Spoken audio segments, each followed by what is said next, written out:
This is the moment medical science defines as the beginning of an individual, the physical severing of the umbilical cord. On a clinical timeline, this split is absolute.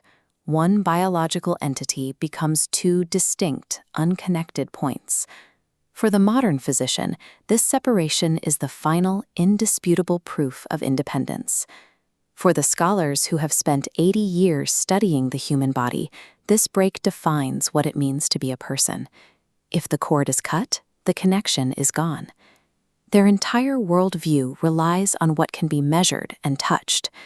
In their reality, physical distance creates a total vacuum where no unmeasurable bond can survive. A lone man stands in this chamber, dwarfed by the rigid geometry of the high court. He is there to answer to the most powerful scientific minds of his age. He looks at the scholars and makes a claim they find impossible. He tells them their measurements are wrong, that his umbilical cord was never actually severed, only stretched. The reaction is immediate. The scholars do not just disagree, they are outraged. They issue fatwas and convene special courts to address what they see as a dangerous attack on truth. The court delivers a final sentence. For the crime of questioning the laws of biology, the man is condemned to death.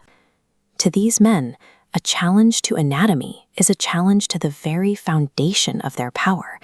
If one man can claim an invisible connection, the entire logic of their observable world begins to fail. Facing his end, the man explains his own logic. He speaks of a life defined by dangers that no microscope could ever detect.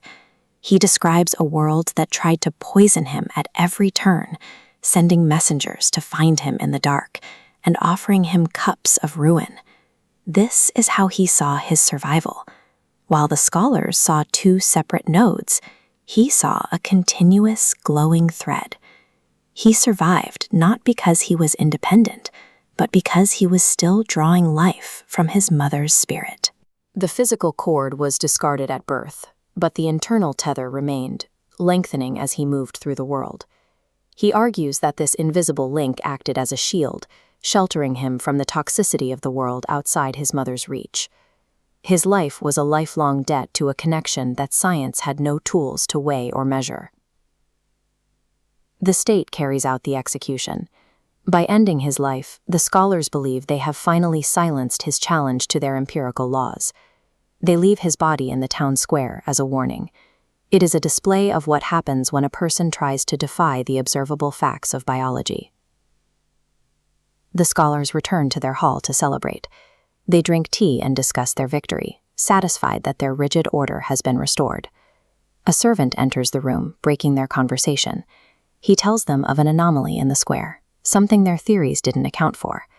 While everyone else has fled the square, one woman remains. She is standing over the body, using the end of her sari to keep the flies away from the dead man's face. The scholars are silent.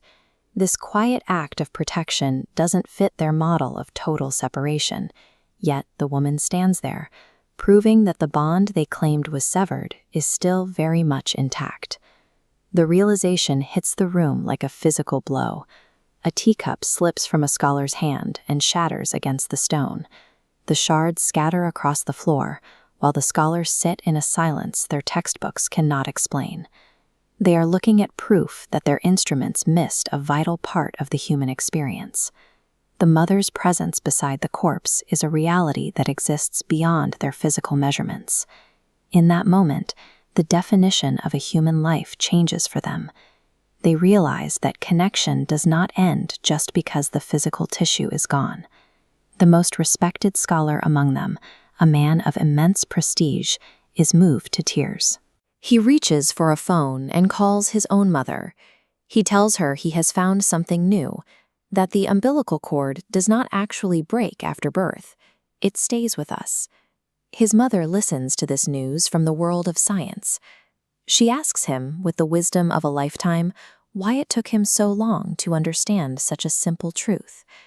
Biology can map every vessel and nerve, but it cannot explain why a mother stays when the rest of the world has moved on.